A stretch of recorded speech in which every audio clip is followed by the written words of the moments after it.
இந்த வீடியோவில் ஜவஹர்லால் நேரு எழுதிய கிளிம்சஸ் ஆஃப் வேர்ல்டு ஹிஸ்ட்ரி புத்தகத்தில் எம்பரர் அசோகாவுடைய கான்ட்ரிபியூஷன், அவருடைய கேரக்டர்ஸ், அவர் நாட்டு மக்களுக்கு செஞ்ச நல்ல நல்ல விஷயங்கள், அவரால் இன்னும் மக்கள் என்ன என்ன ரூல்ஸ் எல்லாம் ஃபாலோ பண்ணிக்கிட்டு இருக்கிறாங்க, எம்பரர் அசோகாவை மக்கள் எப்படியெல்லாம் ரிமெம்பர் பண்ணுறாங்க அப்படிங்கிறத ஜவஹர்லால் நேரு இவர் எழுதின கிளிம்சஸ் ஆஃப் வேர்ல்டு ஹிஸ்ட்ரி புக்கில் எழுதியிருக்கிறாரு. அவர் கொடுத்துருக்கக்கூடிய title Ashoka the beloved of the gods, அதாவது எல்லா கடவுளுக்கும் பிடித்த ஒரு முக்கியமான ஒரு நபர் அசோகா. ஸோ கடவுளுக்கு ரொம்ப பிடிச்சவர்னா அப்போ எப்படி இருப்பார்னா, கடவுள் மாதிரியே எல்லாரையும் அன்பு காட்டுவார், எல்லாருமே ஈக்குவலாக ட்ரீட் பண்ணியிருப்பார். மனிதர்கள் மட்டும் இல்லாமல் அனிமல்ஸ் எல்லாத்தையுமே ஈக்குவலாக ட்ரீட் பண்ணி வந்திருப்பார். அதனால் அவர் கடவுளுக்கு மிகவும் பிடித்தமானவர்னு சொல்கிறாரு ஜவஹர்லால் நேரு. இந்த ஃபஸ்ட்டு பேராகிராஃபில் சொல்கிறாரு, I'm afraid I'm little too fond of running down kings and princes. I see little in their kind to admire or do reverence to. But we are now coming to a man who, in spite of being a king and an emperor, was a great and worthy of admiration. நான் நிறைய மன்னர்களையும் இளவரசர்களையும் அவங்களுடைய achievement இதெல்லாம் பார்த்துருந்தாலும் I am not afraid. அவங்கள நான் defeat பண்ணணும், அவங்கள பார்த்து ரொம்ப அட்மைர் ஆகணுங்கிறதுக்கால எந்த ஒரு ஒரு விஷயமும் இல்லை. ஏன்னா அந்தளவுக்கு அவங்க அச்சீவ் பண்ணியிருக்கிறாங்களா, அவங்கள அட்மைர் பண்ணுறதுக்கு என்ன அவங்க பெரிய சாதனை பண்ணியிருக்காங்கிறதுல எனக்கு தெரியலைன்னு சொல்கிறாரு. பட் அவங்ககிட்ட நான் ஒரு மரியாதையும் அவங்க மேலே அன்பு காட்டக்கூடிய அளவுக்கு அவங்க அந்தளவுக்கு ஒரு பெரிய அச்சீவ்மெண்ட் பண்ணலை.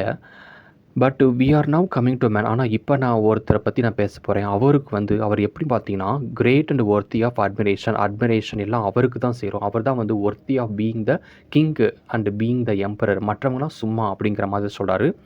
அவர் தான் கிங் அண்ட் எம்பரா வந்திருக்காரு. அது எம்பரர்னா கிங்ஸ் எல்லாத்துக்கும் அவர் தான் பெரியவர்னு அர்த்தம். அவர் தான் இந்த ஒர்த்தி அட்மிரேஷனுக்கு ஒரு மன்னரை பார்த்து புகழ்கிறது, அவரை பார்த்து வியப்படைஞ்சு இருக்கணும் அப்படிங்கன்னா அதுக்கான முழு தகுதி உடையவர் ஒன்லி எம்பரர் அசோகான்னு இந்த பேராகிராஃபில் சொல்கிறாரு. And he was Ashoka the great grandson of Chandragupta Maurya. Speaking of him in his outline of history, H G Wells chase.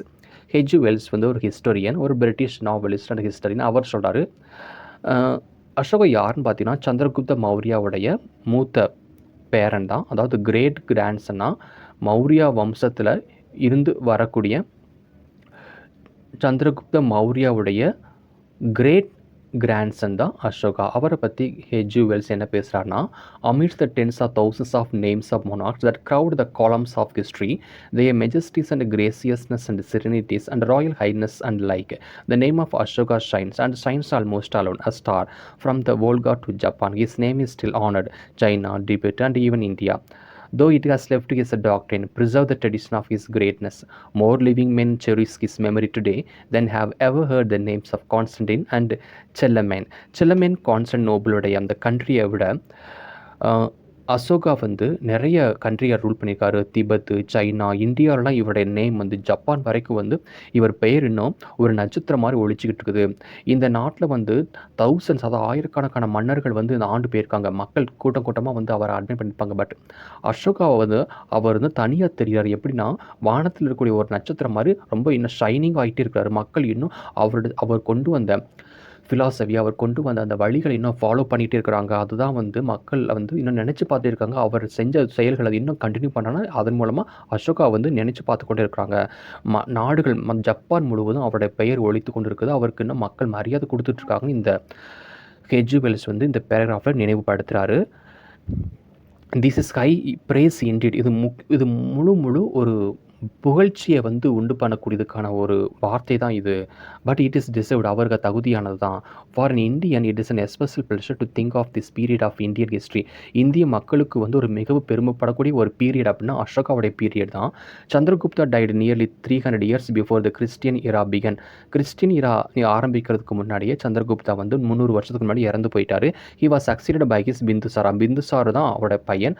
Chandragupta இறந்ததுக்கு அப்புறம் பிந்துசாரா தான் அந்த பீரியடை ரூல் பண்ணுறாரு. Who seems to have had a quiet reign of 25 years, 25 வருஷமாக அவர் ரூல் பண்ணியிருக்காரு. He kept up contacts with the Greek world and ambassadors came to his court from Ptolemy of Egypt and Antiochus Egypt அங்கிருந்துலாம் வந்து மன்னர்களையும் அந்த நாட்டு தூதர்களாக வந்து India visit பண்ணியிருக்கிறாங்க. பிந்துசாராவுடைய ஆட்சியில் பிந்துசாராவும் அவங்களுக்கு கூட ரொம்ப நல்ல கான்டாக்ட் வச்சிருக்காரு.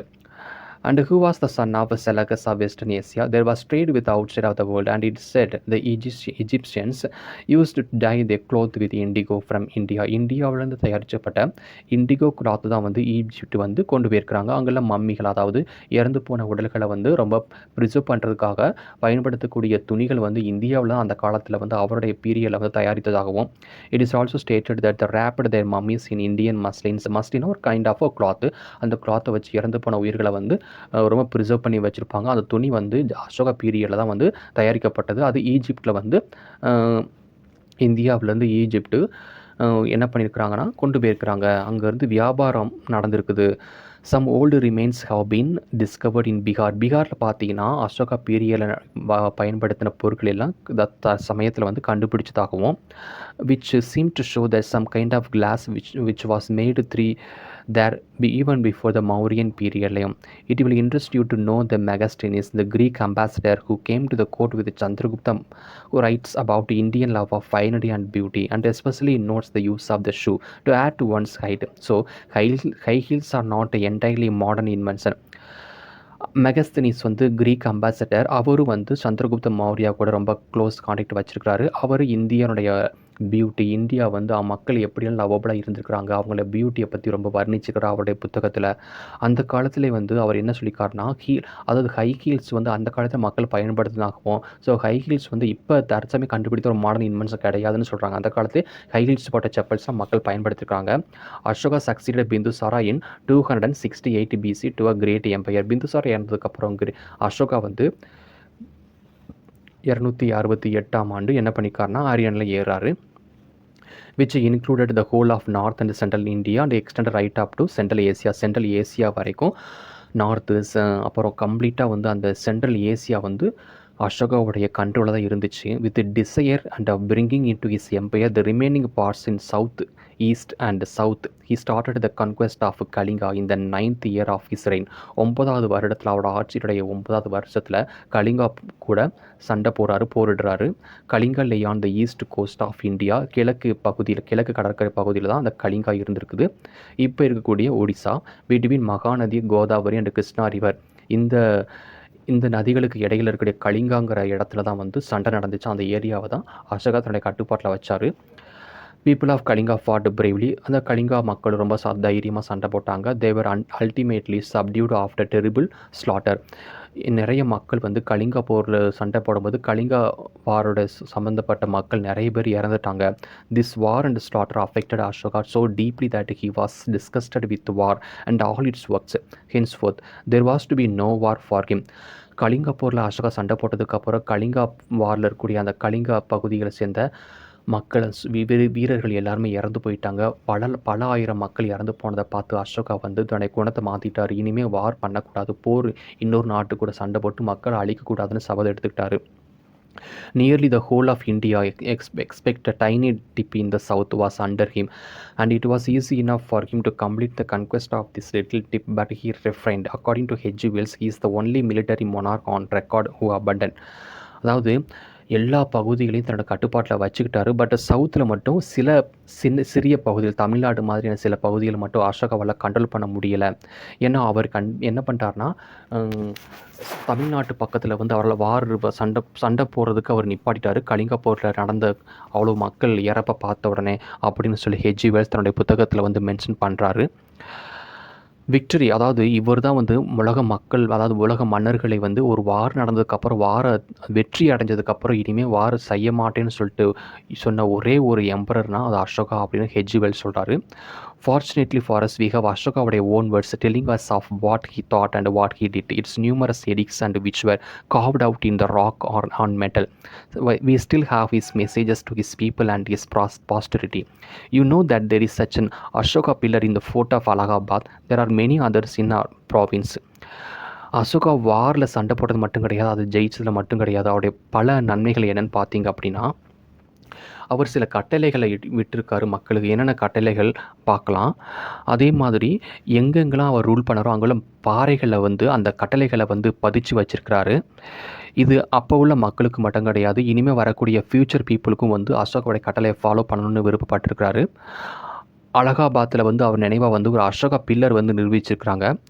நிறைய இடங்களில் அசோகா எங்கெங்கெல்லாம் போனார், எங்கெங்கே ரூல் பண்ணாரோ அங்கெல்லாம் வந்து அசோகா செஞ்ச அந்த அச்சீவ்மெண்ட்டு, அவர் சொன்ன அந்த கட்டளைகள் எல்லாம் வந்து பாறைகளை வந்து பதிச்சிருக்கிறாங்க. In these edicts, Ashoka tells us of his horror and remorse at the slaughter which war and conquest involve.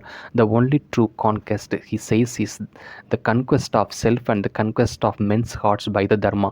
தர்மானா மக்களுக்கு அன்பு செய்கிறதுலையும் அவங்க லவ் பண்ணுறதுல தான் ஒரு வீரன் வந்து வெற்றி அடையணும்.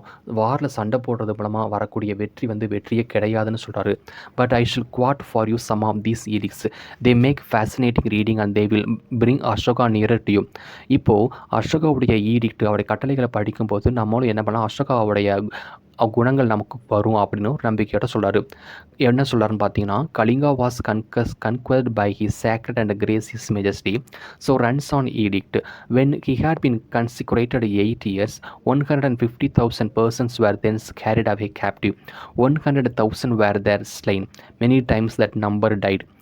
அசோகா கலிங்கா வாரில் சண்டை போடும்போது எவ்வளோ பேர் இறந்துருக்காங்க பார்த்தீங்கன்னா, ஒரு 8 வருஷம் வந்து ஆண்டிருப்பார். அந்த வருஷத்தில் வந்து 1500 பேர், அதாவது 150,000 பர்சன்ஸ் வேர் கேரிடு.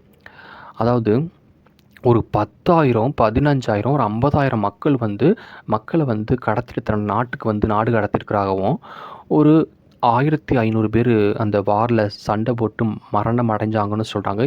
இந்த நம்பர் வந்து அதிகமானதாகவும் சொல்கிறாங்க. Directly after the annexation of the Kalinga began his sacred majesty's jealous protection of the law of pity. His love of that law, his inculcation of that law, thus arose his sacred majesty's remorse for having conquered the Kalinga, because the conquest of country previously unconquered involves the slaughter, death and carrying away the captive of the people. This is a matter of profound sorrow and regret to his sacred majesty. லா தான் வந்து law of பிட்டி, மக்கள் மேலே அன்பு காட்டுறது தான் வந்து சட்டம். அதை வந்து சட்டத்தை வந்து அதை நிறைவேற்றணும் பாடுபட்டார். என்ன நிறைவேற்றணும், மக்களை வந்து அடிமைப்படுத்தாமல் அவங்க கொடுமைப்படுத்தக்கூடாது, லா கிடையாது. லவ் ஆஃப் தட் லா, அதாவது லா ஆஃப் பிட்டிங்கிறது தான் வந்து தர்மா, அதை தான் எல்லாம் ஃபாலோ பண்ணணும்னு அவரோட வேண்டுகோள். The edict goes on to say that Ashoka would not tolerate any longer the slaughter of captivity or even 100,000 part of the number killed and made captive in Kalinga. மக்களை வந்து கொலை செய்யக்கூடாது, அவங்கள வந்து அவங்க உயிரிழக்கக்கூடாது, இதுதான் வந்து ஸ்லாட்டர். பட் இதை கம்ப்ளீட்டாக நிப்பாட்டணும்னு அசோகா வந்து வேண்டுகோள் விடுக்கிறாரு அவரோட ஈடிக்டில். Moreover, should anyone do him wrong, யாராவது மற்றவங்களுக்கு தீங்கு செய்வதாகவும், that too must be borne with by his sacred majesty. நான் ரூல் பண்ணக்கூடிய ஏரியாவில் வந்து மக்கள் வந்து இன்னொரு மக்களுக்கு தீங்கு செய்கிறாங்கன்னா அதுக்கு நான் தான் பொறுப்பு. பிகாஸ் நான் தான் அந்த ரூல் பண்ணுறேன் அந்த ஏரியாவை. ஸோ யாருமே ஒருவருக்கொருவர் தீங்கு பண்ணக்கூடாதுனோ, so far as it can possibly be borne with, எனக்கு தான் அது பொறுப்பாகும். அதனால் யாருமே இன்னொருத்தவங்களும் தீங்கு செய்யக்கூடாது. Even upon the forest folk in his domination as his sacred majesty looks kindly and he seeks to make them think upright. அதாவது மக்கள் வந்து நிறைய பேர் காட்டில் வசிப்பாங்க, இல்லிட்டேட்டும் படிக்காதவங்களாக இருப்பாங்க, அவங்களுக்கும் என்ன அன்பு காட்டணும்னு அவங்களையும் அரவணைச்சிக்கிறார் அவருடைய பீரியடில். If he did not repentance would come up on his sacred majesty. எல்லா மக்களையும் நான் கண்டுக்காமல் ஏதாவது மக்களை வந்து ஒருத்தருக்கு வந்து தீங்கு இருந்ததுன்னா அதுக்கு நான் தான் காரணம், நான் தான் அதுக்கு நான் பதில் சொல்லணும் அப்படின்னு சொல்கிறாரு. அதுக்கு நான் பெரிய தப்பு பண்ணவனா நான் ஆயிடுவேன், அந்த தப்புக்கான மன்னிப்பு எனக்கு கிடையாதுன்னு சொல்கிறாரு. Is sacred majesty decide that all animate beings should have security, self control, peace of mind and joyousness. இந்த பூமியில் இருக்கக்கூடிய எல்லா உயிரினங்களும் சந்தோஷமாக பொறாமை இல்லாமல் ரொம்ப நிம்மதியாக வாழணுங்கிறது தான் அசோகாவுடைய ஆசையாக இருந்துச்சு. Ashoka further explained that true conquest consists of the conquest of men's heart. மக்களோட இதயத்தில் குடியிருக்கிறது, மக்களோட இதயத்தை வந்து வென்று கொள்ளணும், அதுதான் வந்து தர்மம், அதுதான் வந்து உண்மையான வார் அப்படின்னு சொல்கிறாரு. The law of duty of pity, and to relate that he had already won such real victories not only in his dominions but in distant kingdoms. The law to which reference made repeatedly in these edicts was the law of Buddha. Ashoka became an ardent Buddhist and tried his utmost to spread Dharma, but there was no force or compulsion. It was only by winning men's hearts that he sought to make converts. Men of religion have seldom, very seldom, been as tolerant as Ashoka. In order to convert people to their own faith, they have seldom scrupled to use force and terrorism and fraud. The whole of his history is full of religious persecution and religious war, and in the name of religion of God, perhaps more blood has been shed than in any other name. It is good, therefore, to remember how great son of India, intensely religious. அதாவது உலகம் முழுவதும் புத்த மதத்தை பரப்புறதுக்கு அசோகா ரொம்ப காரணமாக இருந்ததாகவும், மக்களை யாரையுமே ஃபோர்ஸ் பண்ணி இன்னொரு மதத்துக்கு மாற்றக்கூடாது, அவங்கள அன்பினால தான் அவங்கள கட்டிப்படணும், யாரையுமே ஃபோர்ஸ் பண்ணக்கூடாதுன்னு சொல்லியிருக்காரு அசோகா தன்னுடைய ஈடிக்கில். மக்களுடைய இதயங்களை வெற்றி கொள்ளணும் அப்படின்னா அவங்கள மதம் மாற்றக்கூடாது, அவங்கள அவங்க மேலே அன்பு காட்டணும் தான், அதன் மூலம் மக்களை மதம் மாற்ற சொல்லணும், இது பை ஃபோர்ஸ் பண்ணக்கூடாதுன்னு அசோகா சொல்கிறாரு. The head of powerful empire behaved in order to convert people to his way of thought. It is strange that anyone should be so foolish as to think that a religion and faith can be thrust upon a person's throat at the point of the sword of the bayonet. So Ashoka, the beloved of the gods, Devanam Priya. Devanam Priyana, beloved of the gods Nartham. So he is called in the edicts, sent his messengers and ambassadors to the kingdoms of the west in Asia, Europe and Africa. இதெல்லாம் அவருடைய சில்ட்ரனை சிலோனுக்கு அனுப்பிச்சிருக்காரு. Europe, Africa அங்கெல்லாம் போய் அந்த அவருடைய புத்த மதம் பரவி இருக்குது. And you will remember he sent his own brother Mahendra and sister Sanghamitra சிலோனுக்கு அனுப்பியது. 2 பேருமே அங்கே புத்த மதத்தை பரப்ப சொன்னார். They are said to have carried a branch of the sacred peepal tree from Gaya. கயாவிலிருந்து கிடைக்கிற அந்த போதி மரத்துடைய ஒரு செடியை இலங்கையில் நடுறதுக்காக மகேந்திராவும் சங்கமித்ராவும் போனாங்க. And do you remember that people tree we saw in the temple of Anandapuram? We are told that this was very tree which grew out of the ancient branch. இந்தியாவில் புத்திசம் ரொம்ப ஸ்ப்ரெட் ஆனது. So dharma was for Ashoka not just repetition of empty prayers and performance of pujas and ceremonies. தர்மானா பூஜை பண்ணுறது, பழம் இதெல்லாம் வாழைப்பழம் தேங்காய் வச்சு அந்த கடவுளை பூஜை பண்ணணுங்கிறது தர்மா கிடையாது. But the performance of good deeds and social uplift. அதாவது சமூகத்தில் மக்களுக்கு உதவி செய்யணும், அவங்களுடைய வாழ்வாதாரத்தை உயர்த்தணுங்கிறது தான் தர்மா. அதுதான் புத்த மதம் சொல்லதாகவும் சொல்கிறாரு. All over the country public gardens, hospitals, wells, roads எல்லாம் அவரோட பீரியடில் கட்டப்பட்டது. Special provision was made for education for விமனுடைய எஜுகேஷனுக்காகவும் அசோகா பீரியட் நிறைய ஹெல்ப்லாம் பண்ணுது. For great university towns Taxila, அப்புறம் far north and near Peshawar, Mathura, vulgarly spelt Mathura now by the இங்கிலீஷில் மதுராவை மற்றான்னு சொல்கிறாங்க. இவர் பீரியட்லாம் தக்ஷிலா யூனிவர்சிட்டியெல்லாம் பில்டு பண்ணாங்க. விமன் எஜுகேஷனுக்காகவும் அசோகா பீரியட் ரொம்ப பாடுபட்டதாகவும், அப்புறம் உஜ்ஜைன் சென்ட்ரல் இந்தியாவில் உஜ்ஜைன்லையும் பாட்னாவில் நாலந்தா பல்கலைக்கழகத்தையும் செட்டப் பண்ணாங்க. இந்த யூனிவர்சிட்டி மூலமாக students attracted from outside India but from distant கண்ட்ரியில் இந்த பல்கலைக்கழகத்துக்கு நிறைய பேர் படிக்க வந்ததாகவும், from China to western Asia these students carried back home with them the message of புத்தாவுடைய டீச்சிங். ஃபாரின்காரங்களாம் இந்த பல்கலைக்கழகத்தில் படித்ததுக்கப்புறம் புத்தாவோட டீச்சிங்ஸை அவங்க கண்ட்ரியில் கொண்டு போய் அந்த மக்களுக்கு பரப்புனாங்க. Great monasteries grew up all over the country. Vihara they were called அதாவது நிறைய சன்னியாசிகளுக்கு நிறைய மடங்களை நிறுவினார் அவங்க தங்குறதுக்கெலாம். They were apparently so many round about Pataliputra and Patna that the whole province came to be known as Vihara as it is called now Bihar. But Bihar தான் ஒரு காலத்தில் விகாரான்னு பயன்படுத்தினாங்க. as often happens, these monasteries soon lost the inspiration for teaching and of thought and became just places where people followed a certain routine and worship. Ashoka's passion for protecting life extended to animals also. Hospitals especially meant for them were erected. Animal sacrifice were forbidden. In both these matters he was somewhat in advance of our own time. Ashoka பீரியடில் அனிமலுக்கு ரொம்ப அன்பு காட்டினார், அனிமலை கொல்றதை தடைப்படுத்தினார், animal மேலே ரொம்ப அக்கறை காட்டினார், அவங்களுக்காக hospitals கிணறுகள்லாம் அவர் தான் கொண்டு வந்தது. ஸோ இந்த காலத்தை கம்பேர் பண்ணும்போது அசோகா அந்த காலத்திலே ரொம்ப ஃபாஸ்ட்டாக அட்வான்ஸ் லெவலில் இருந்தார். அனிமல் மேலே அன்பு காட்டுனாகவும் இந்த காலத்தில் இருக்கிற மாதிரி அந்த காலத்தில் அசோகர் இருந்திருக்கிறாரு. Unhappily animal sacrifice still prevails to some extent. Ashoka பீரியடில் அனிமலுடைய அந்த அனிமலை வந்து கொல்றது தடை பண்ணாலும் பட் இப்போவும் வந்து அனிமலை வந்து கொல்றாங்க. ஆடு மாடெல்லாம் கொன்று சாப்பிட்றாங்க மக்கள். And it suppose to be an essential part of religion. There is little provision for the treatment of animal. இது வந்து ரிலீஜியஸ் ஆஸ்பெக்டில் வந்து அனிமலை கொல்றது வந்து ஒரு பார்ட்டு அப்படின்னு சொல்கிறாரு. Ashoka's example in the spread of Buddhism resulted in vegetarianism becoming popular. Ashoka Buddhism follow பண்ணதுலேருந்து வெஜிடேரியனாக மாறிட்டார். கறி இதெல்லாம் சாப்பிட்றது இல்லாமல் ஃபுல்லி வெஜிடேரியன் இருக்கணுங்கிறத வந்து மக்களுக்கு இன்சிஸ்ட் பண்ணார். டில் தென் சத்ரியாஸ் பிராமின்ஸ்லாம் வந்து ஜென்ரலி ஈட் மீட் கறியெல்லாம் சாப்பிட்டாங்க ஐயர்களும் சத்திரிகளும்.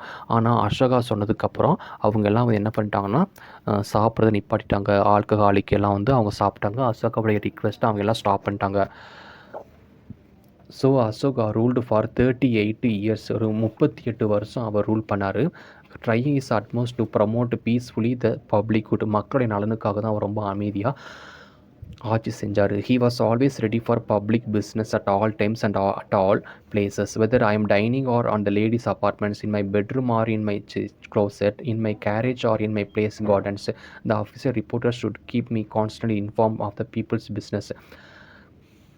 என்ன சொல்கிறாருன்னா, நான் வந்து தூங்கினாலும் சரி, சாப்பிட்டாலும் சரி, பாத்ரூமில் குளிச்சிட்டாலும் சரி, மக்களுடைய பிரச்சனைக்கு எதுவாக இருந்தாலும் உடனே எனக்கு காதுக்கு கொண்டு வரணும். ஏன்னா மக்களுடைய நலன் தான் வந்து என்னுடைய நலன் அப்படின்னு சொல்கிறாரு. Ashoka tight in 226 BC. Sometime before his death, he became a Buddhist monk. சில மாதத்துக்கு முன்னாடி, அவர் இறப்பதற்கு சில மாதத்துக்கு முன்னாடி தான் அவர் வந்து ஒரு புத்திஸ்ட் மாங்காக தன்னை convert பண்ணிக்கிட்டாரு. We have few remains of Mauryan times, but when we have are practically the earliest so far discovered of Aryan civilization in India. For the moment, we are not considering the ruins of Mohenjo-daro in Sarnath near Banaras. You can see the beautiful Ashoka pillar with the lines on the top of the great city of Pataliputra, which was Ashoka's capital. Nothing is left. Indeed, over 1,500 years ago and 600 years after Ashoka, Chinese traveler Fa Yan visited the place. The city flourished then and was rich and prosperous. But even then, Ashoka's palace of stone was in ruins. Even these ruins impressed Fa Yan, who has says in his travel record that they did not appear to be human work. அதாவது அசோகா செஞ்ச நல்ல நல்ல காரியங்கள் சாதனைகள் எல்லாம் வந்து சாதாரண மனிதன் பண்ணது கிடையாது, இது கடவுளுடைய ஒர்க்குன்னு ஃபாகியான சைனீஸ்லேருந்து வந்து அசோகாவுடைய செயல்களை பாராட்டுறாரு. The palace of massive stone is gone, leaving no trace behind, but the memory of Ashoka lives over the whole continent of Asia, and his edict still speaks to us in a language. அசோகாவுடைய கல்வெட்டுகள் எல்லாம் மறைந்திருந்தாலும் அவர் செய்த செயல்கள் இன்னும் ஞாபகத்தில் இருந்துகிட்டே இருக்குது இந்த Asia country ஃபுல்லாக. And we can understand and appreciate, and we can still learn much from them. This letter has grown long and many vary you. I shall finish it with a small quotation from one of Ashoka's edicts. All sects deserve reverence for one reason or another. By thus acting, a man exalts his own sect and at the same time the service to the sects of the other people. அதாவது மற்ற மக்களை வந்து உயர்த்துறதுக்காக தன்னை சுற்றி இருந்த மக்களுடைய வாழ்வாதாரத்தையும் அவங்க லைஃப்பை வந்து உயர்த்துறது மூலமாக மற்ற மக்களையும் உயர்த்திருக்கிறாரு. ஆனால் மற்ற மன்னர்கள் வந்து தன்னுடைய குடும்பம் தன்னுடைய நாடு நல்லா இருந்தால் போதும் நினைப்பாங்க. பட் அசோகா அப்படி கிடையாது. தன்னுடைய நாட்டு மக்கள் மாதிரி மற்ற நாட்டு மக்களும் உயரணும், தனது ஊரில் மற்ற ஊர்களோட மக்களும் உயரணுங்கிறத ஒரு பொதுநல நோக்கத்தோடு தான் அசோகா வந்து வாழ்ந்து முடிச்சிருக்கிறாரு.